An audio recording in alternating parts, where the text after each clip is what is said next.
before I open up to questions, I'd like to recognize Vice Chairman Bernal for any comments he may have on the committee substitute for House Bill 2. Thank you, Chairman. This is why I'm here. This is why I came to the building to do this work. Everything else is important, but for me, everything else is everything else.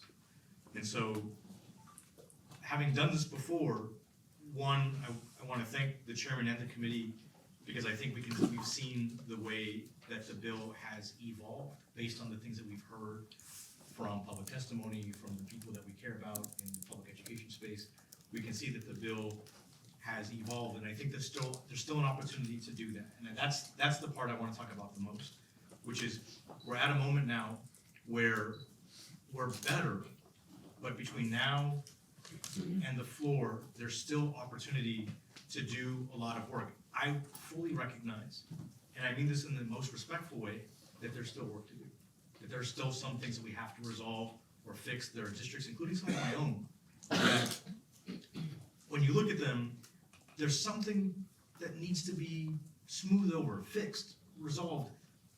And I have no doubt that we can do that. I really appreciate the chairman's offer to sort of open up the office 9 o'clock Friday or Monday and start working together on those pieces. And my preference is that we get it done early so that the time between then and the floor is just getting the basic pieces, but we can go through everyone's districts and get it right.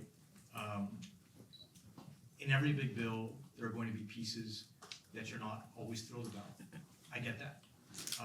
But I think the good pieces, the big pieces here are really significant.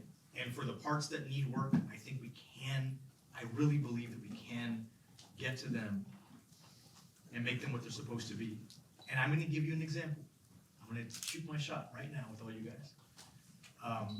As an example of what can happen between now and the floor, and something that I've been looking at, I've talked to the chairman about it, no commitments, but I want to give you an example of the things that can happen if we keep working.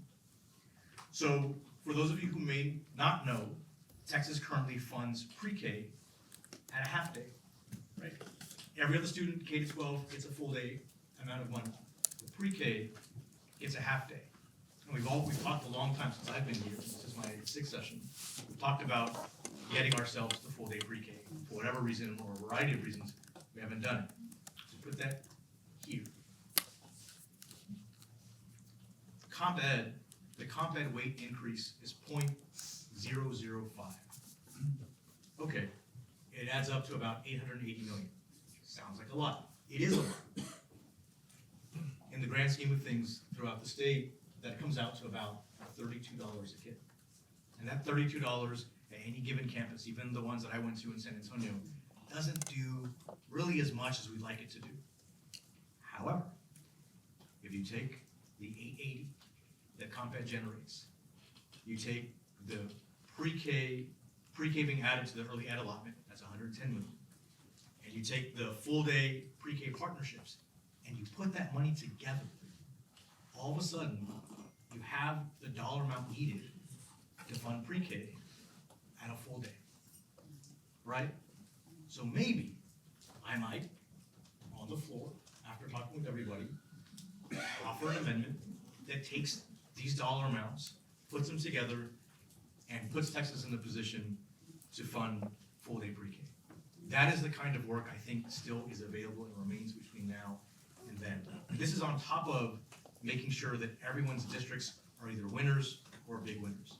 I am hopeful enough to believe that that is what we're doing, and that we're doing it all in good faith. And that's a standard that I'm going to hold myself to, and a standard I'm going to hold everyone else on the dais to as well.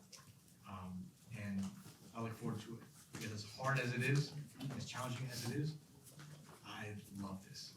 So I just can't wait to keep working. Thank you, Chairman. Thank you, Vice Chair.